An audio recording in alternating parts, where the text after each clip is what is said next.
नमस्कार बच्चों। आज का हमारा विषय है अलंकार।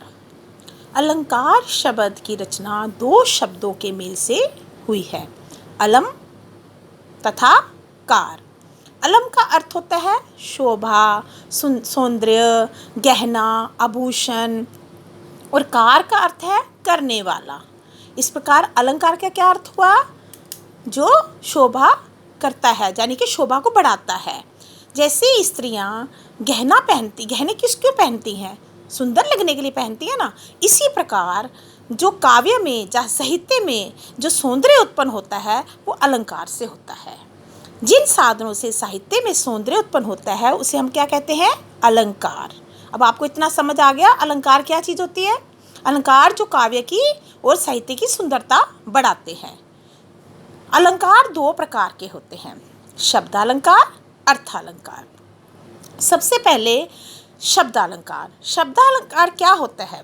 काव्य में जहाँ शब्दों के कारण या वर्णों के कारण जो है वर्णों में विशिष्ट प्रकार से चमत्कार, यानी कि उसकी सुंदरता बढ़ती है, विशिष्ट प्रकार चमत्कार उत्पन्न होता है, तो उसे हम कहते हैं शब्दालंकार। फॉर एग्जाम्पल, जैसे उदाहरण के लिए रघुपति राघव राजा राम, यानी कि र की आवृत्ति हुई है। इसमें वर्णों के कारण जो है इस पंक्ति में सौंदर्य आया है।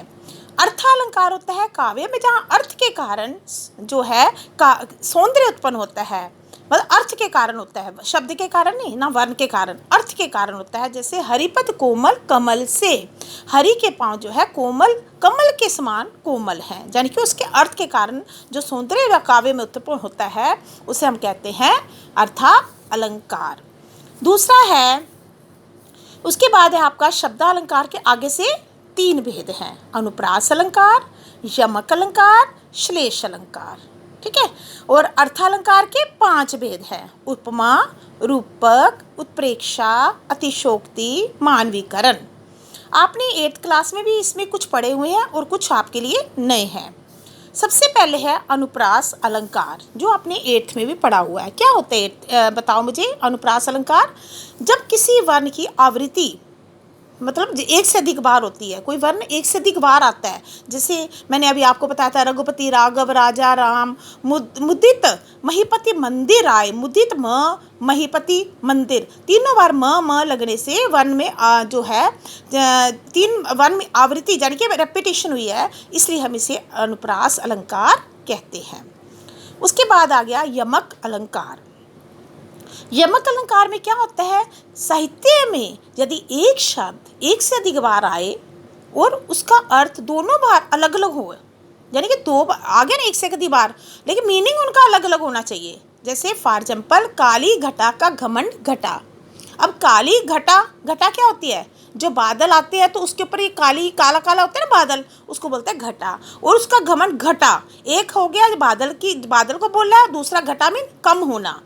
तो 3 बेर खाती वे 3 बेर खाती है, यानी कि वो 3 बेर फल हो गया, और 3 बेर मीन बार, 3 बार 3 बेर खाती है। ठीक है। अब एक और उदाहरण मैं आपको बता रही हूँ, कर का मन का डारी दे, मन का फेर। आपने सुना होगा ये दोहा, माला फेरत जुग गया फिरा न मन का फेर, कर का मन का डारी दे, मन का फेर। यानी कर क्या होता है? हाथ में जो हम माला फेरते हैं ना, जैसे राम राम राम माला जपते हैं, तो वो हाथ का मन का है। और जो मन मीन हमारा जो हृदय है वो पवित्र होना चाहिए, यानी कि हमें हाथ का मन का छोड़ के अपने मन का फेरना चाहिए, अपने मन को शुद्ध रखना चाहिए। इसका ये अब दोनों मन का मीनिंग अलग हो गया ना, तो इस प्रकार ये यमक अलंकार है। श्लेष अलंकार में क्या होता है? यहाँ एक शब्द के साथ अनेक अर्थ चिपके होते हैं, यानी जैसे प्रायवाची होते हैं ना, एक शब्द के अनेक अर्थ होते हैं, ऐसे ही होता है इसमें एक अर्थ के साथ अनेक अर्थ चिपके होते हैं, उसे हम कहते हैं श्लेष अलंकार। जैसे रहीमन पानी राखिए, बिन पानी सब सून, पानी गे न उबरे, मोती मानुष चून। अब जाने के पानी के लिए 3 बताए उसने, ना पानी से तीनों चीज़ें नहीं उबर सकती है, ना मोती, ना मनुष्य, न चून। अब पानी के तीनों में अलग अलग अर्थ है। इस प्रकार ये श्लेष अलंकार है। नवजीवन से 2, घनश्याम हमें, जीवन, यानी कि इसी जीवन के आपके 2 मीनिंग है। एक जीवन हो गया हमारे प्राण, यानी कि जीवन, जो जीना है, हम जीते हैं, और दूसरा है जीवन मतलब पानी। इसलिए दो मीनिंग होने के कारण ये श्लेष अलंकार है। उपमा अलंकार, उपमा ये बहुत ही इम्पोर्टेंट है और इसकी बहुत इजी पहचान है, ध्यान से सुनना है। यहाँ एक वस्तु या प्राणी की तुलना किसी प्रसिद्ध वस्तु या प्राणी से की जाए, जिसके इसकी पहचान क्या है, सा, सी, से। जैसे मैंने कहा उसका मुख चंद्र के समान है, ठीक है, चंद्र सा है तो सा भी समान होता ना। जैसे हाय फूल सी कोमल बच्ची हुई राखी सी डेरी, फूल सी कोमल यानी कि फूल के समान वो कोमल है बच्ची। हरि पद कोमल कमल से, हरि के पद कैसे हैं, कोमल, कमल के समान कोमल है। तो इस प्रकार ये जिसमें एक वस्तु की तुलना किसी प्रसिद्ध वस्तु से की जाती है उसे हम क्या कहते हैं, उपमा अलंकार। नेक्स्ट है आपका रूपक अलंकार। यहाँ समानता के कारण एक वस्तु का रूप दूसरी वस्तु को दिया जाता है। अब समानता तो है, उपमा में भी समानता होती है, लेकिन उसमें हम रूप नहीं दे देते, हम कहते हैं उसके समान है। लेकिन इसमें क्या होता है, हम इसके समान नहीं बोलते, उसका रूप ही दे देते हैं उसको। चरण कमल बंदो हरिराई, यानी कि चरण के समान कमल नहीं है, चरण कमल है, यानी कि उसके पैर कमल है, सीधे कह दिया, आरोप कर दिया हमने इसको, उसके दूसरी वस्तु को उसको रूप दे दिया।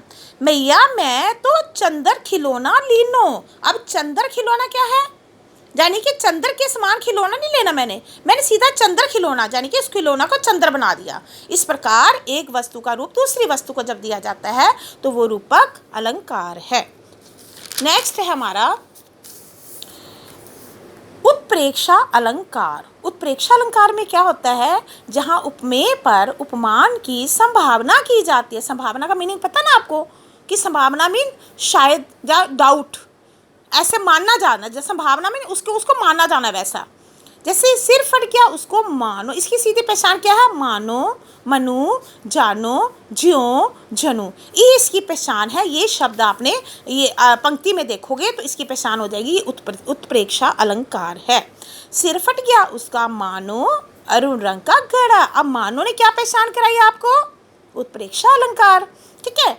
और जैसे पाहुन यूं आए हो गांव में शहर के, पाहुन होते हैं मेहमान, यूं आए ऐसे आए जैसे गांव में शहर के जैसे मेहमान, यूं से क्या पहचान होगी आपको, ये उत्प्रेक्षा अलंकार है। नेक्स्ट है अतिशोक्ति अलंकार।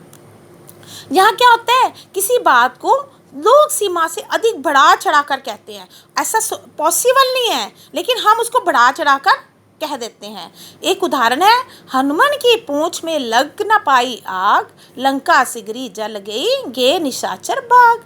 इसका मतलब क्या हुआ, हनुमान की पूंछ में भी आग नहीं लगी है, वो सारी लंका पहले ही जल गई है, ठीक है ना।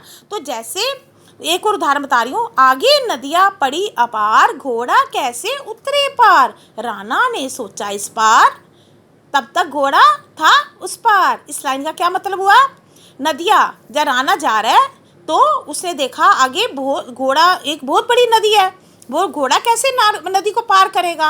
अभी मैं राणा सोच ही रहा था तो घोड़ा, चेतक होता घोड़ा तो नदी के पार था, यानी कि जो असंभव कार्य है उसको संभव करके दिखाना, यानी कि बढ़ा चढ़ा कर, लोक सीमा से बढ़ा चढ़ा कर बताना, उसे हम कहते हैं अतिशोक्ति अलंकार। नेक्स्ट है लास्ट आपका मानवीकरण अलंकार। इसमें क्या होता है, किसी को मानव बना देना, यानी कि किसी पेड़ पौधे को, किसी पत्थर को, जड़ वस्तु को, हाँ यानी कि प्रकृति को मनुष्य बना देना, नायक नायिका बना देना। जैसे कई बार आप कविता सुनते होंगे, उस कविता में अभी आपकी 9th क्लास में कुछ कविताएं आएंगी, मैं आपको बताऊंगी। जैसे मेघ आए बन ठन के, यानी कि मेघ जो है बादल देखो, ये मनुष्य तो नहीं है ना, बादल को मनुष्य जैसी क्रियाएं करते जब दिखाओगे तो वो क्या होता है, मानवीकरण अलंकार। जब कवि अपने काव्य में प्रकृति का वर्णन करता है तो ठीक है ना, प्रकृति का वर्णन किया और प्रकृति को ऐसे चित्रित करता है जैसे वो कोई मानव हो। प्रकृति को उसने, नेचर को उसने मानव बना दिया, नायिका बना देता है प्रकृति को। तो इस प्रकार ये मानवीकरण, यानी किसी को मानव बना देना। जैसे फॉर एग्जाम्पल, मेघ आए बड़े बन ठन के संवर के, संवरता कौन है, मनुष्य, बनता ठनता कपड़े पहनता संवरता मनुष्य, लेकिन मेघ को उसने कहा जड़ वस्तु को। तो इस प्रकार ये मानवीकरण अलंकार है। आगे उसके बाद एक है ये आपकी कविता आएगी मेघ आए बन ठन के, उसी में से मैं पंक्तियाँ ले रही हूँ ताकि आपको इजी रहेगा जब आपको ये लेसन करवाऊँगी। आगे आगे नाचती व्यार चली, व्यार होती है हवा, हवा नाचती जा रही है, यानी कि किसी लड़की की तरह, किसी नायिका की तरह जो नाच रही है। तो ये क्या हो गया, हवा तो नहीं नाचती लेकिन उसको नायिका बना दिया। इस प्रकार ये मानवीकरण अलंकार है। हर्षाया ताल, ताल क्या होता है, तालाब। हर्षाया खुश होना, लाया पानी परात भर के, जब तालाब बहुत खुश हुआ वो परात में पानी लेकर, परात पता क्या होती है, जैसे बड़ी सी थाली होती है तो उसमें जैसे पानी लाते हैं, उसने ऐसे लग रहा तालाब को उसने बना दिया जैसे तालाब जो है पानी परात में लेकर आए, ऐसे परात लग रही है जैसे परात में पानी लेकर आया है। किसी से जैसे पहले होता था ना, किसी के उनका मेहमान आते थे उसका पैर धोते थे तालाब उसमें परात में पैर पानी रखकर, इस प्रकार तालाब को उसने मानव जैसा बना दिया, परात लेकर आया है पानी भरकर। तो इस प्रकार ये मानवीकरण अलंकार है।